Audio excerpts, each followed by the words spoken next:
बिस्मिल्लाहिर्रहमानिर्रहीम। आज के इस लेक्चर में हम डिस्कस करेंगे data mining process. Data mining process क्या होता है?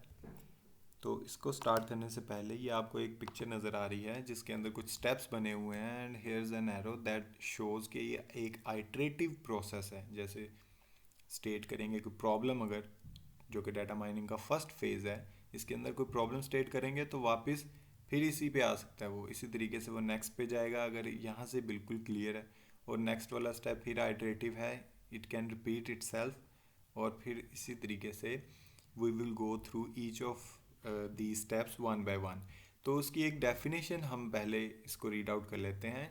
Data mining is a process. Data mining खुद एक प्रोसेस है of discovering various models, different models को डिस्कवर करने के लिए, समरीज को डिस्कवर करने के लिए, and drive values from a given collection of data. जो हमें गिवन कलेक्शन ऑफ डाटा मिलेगा उससे हम वैल्यूज़ को ड्राइव करेंगे। तो यहाँ पर कुछ हमारे पास स्टेप्स हैं जिनके थ्रू हम ये डाटा माइनिंग का जो प्रोसेस है उसको परफॉर्म कर सकते हैं। तो सबसे पहले हमारे पास स्टेट द प्रॉब्लम। तो स्टेट किस तरह से कर सकते हैं हम प्रॉब्लम को? जैसे आम तौर पे हमें पहले से ही इस चीज़ का अंदाज़ा होना चाहिए कि हम किस चीज़ को डील कर रहे हैं। जिस चीज़ को डील करेंगे वो हमारी कहलाएगी एप्लीकेशन डोमेन। जैसे बिजनेस पॉइंट ऑफ व्यू से अगर वो हमारे पास डाटा है, उस डोमेन का डाटा है, या हमारे पास कंप्यूटर साइंस डोमेन का डाटा है, या किसी भी डोमेन का डाटा जो होगा वो एप्लीकेशन डोमेन कहलाएगा। और इसके अलावा डाटा माइनिंग मॉडल की भी हमें अच्छे तरीके से नॉलेज होनी चाहिए। हम हमारी एक्सपर्टीज़ इसके अंदर बेहतर होनी चाहिए कि हमें पता हो कि किस प्रॉब्लम या किस डोमेन के अगेंस्ट हमने कौन सा मॉडल जो है वो अप्लाई करना है। ऐसा नहीं होता है इसमें कि डिफरेंट इंडिविजुअल सारे मॉडल्स हैं और हम अपनी प्रॉब्लम को क्लियर कर लेंगे कि ये किस तरह की प्रॉब्लम है और उस पर एक ही मॉडल अप्लाई कर देंगे। It's an iterative process. हर जो नेक्स्ट मॉडल है वो वेट कर रहा होता है कब उसके साथ ये प्रॉब्लम मैच करेगी और वो इसके लिए कैपेबल होगा और इसके ऊपर वो चीज़, वो मॉडल जो है वो अप्लाई कर सकते हैं। डिफरेंट मॉडल एक ही प्रॉब्लम के ऊपर अप्लाई हो सकते हैं। In practice, it usually means a close interaction between the data mining expert and the application expert. तो दो यहाँ पर चीज़ें आ रही हैं। एक हमारे पास आ रहा है data mining expert and application expert. इनकी इंटरेक्शन जो है वो क्लोज होनी चाहिए। ये जो इंटरेक्शन है it continues during the entire data mining process. जो एक सक्सेसफुल डाटा माइनिंग एप्लीकेशन के अंदर ये ये जो कॉपरेशन है इन दोनों का वो थ्रू आउट द प्रोसेस चलता रहेगा। सेकंड स्टेप पे है हमारे पास कलेक्ट द डाटा। अब बारी है डाटा को कलेक्ट करने की। This step is concern with how the data are generated and collected. कि डाटा किस तरीके से जनरेट किया जा रहा है जिसको हम एग्जामिन करेंगे या जिसको हम माइन करेंगे, उसको किस तरीके से जनरेट किया जा रहा है और कहाँ से वो कलेक्ट किया जा रहा है। In general there are two distinct possibilities. पहली पॉसिबिलिटी ये हो सकती है कि the data generation process is under the control of an expert. Expert को हम मॉडलर भी बोल सकते हैं। This approach is known as designed experiment. एक हमारे पास है डिज़ाइंड एक्सपेरिमेंट। जब एक एक्सपर्ट की नज़र में या उसके कंट्रोल में हम डाटा को जनरेट करने का प्रोसेस परफॉर्म कर रहे हैं, that will be called as designed experiment. Second पे हमारे पास सेकंड पॉसिबिलिटी है is when the expert can not influence the data generation. जब जो एक्सपर्ट है वो इस चीज़ के अंदर कोई उसकी इन्फ्लुएंस नहीं है कि किस तरीके से हम डाटा को जनरेट कर रहे हैं जिसके ऊपर डाटा माइनिंग परफॉर्म करने वाले हैं या टेक्निक्स या मॉडल्स अप्लाई करने वाले हैं, उस डाटा को कलेक्ट करने या जनरेट करने में कोई एक्सपर्ट की ज़रूरत नहीं है। तो वो हमारा कहलाएगा ऑब्जर्वेशनल अप्रोच। इसको हम ऑब्जर्वेशनल अप्रोच को रैंडम डाटा जनरेशन भी बोल सकते हैं। Is assumed in most data mining application, जो कि ज़्यादातर डाटा माइनिंग एप्लीकेशंस में रैंडम डाटा जनरेशन ही की जाती हैं, जो कि हमारे पास है ऑब्जर्वेशनल अप्रोच। थर्ड पे हमारे पास प्री प्रोसेस द डाटा।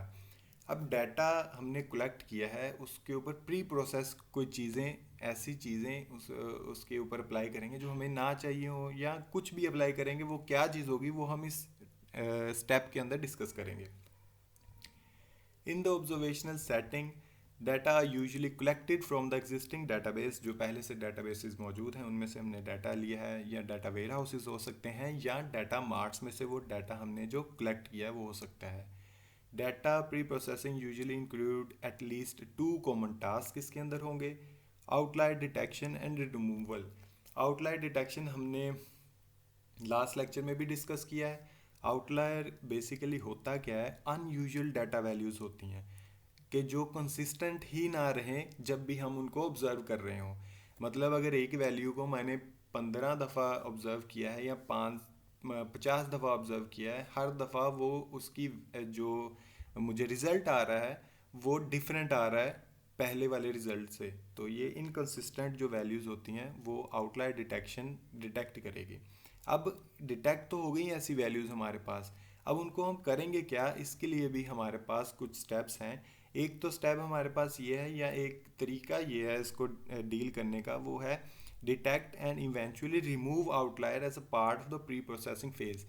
इसको प्री प्रोसेसिंग फेज का पार्ट बनाते हुए हम जो आउटलायर या ऐसी वैल्यूज़ जो कंसिस्टेंट नहीं है उनको उसको रिमूव कर दें, ताकि हमारा डाटा का जो रिज़ल्ट है वो ख़राब ना हो। उसके अलावा दूसरा है कि अगर हम एक रोबस्ट मॉडलिंग मेथड जनरेट कर लें जो कि आउटलायर से भी बेहतर हो, तो उसके थ्रू भी ये मामला जो है वो हल हो सकता है। सेकंड जो पहला तो हमारे पास आउटलायर डिटेक्शन है इसके अंदर, जो कॉमन टास्क है। दूसरा है हमारे पास scaling and coding and selecting features.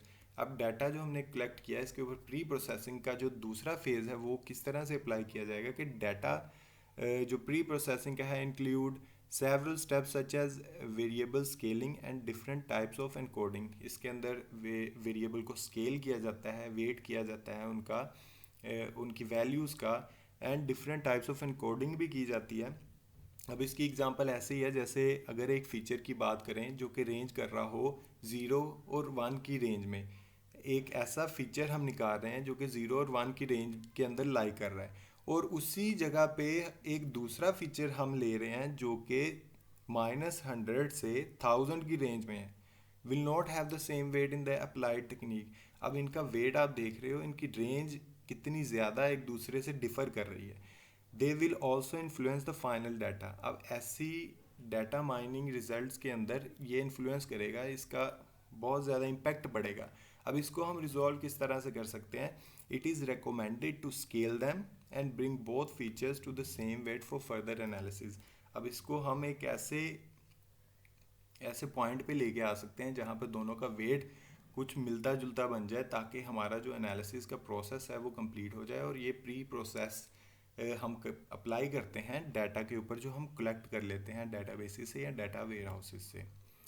Fourth पे हमारे पास सबसे मेन स्टेप आता है, और ये पूरी हर स्टेप की अपनी एक अहमियत है कि डाटा अच्छे तरीके से कलेक्ट करेंगे, उसके ऊपर अप्लाई करेंगे, लेकिन फोर्थ स्टेप के अंदर मेन एक्सपर्टीज़ जो है वो डाटा माइनिंग की अप्लाई की जाती हैं। उसमें होता क्या है, एस्टिमेट द मॉडल।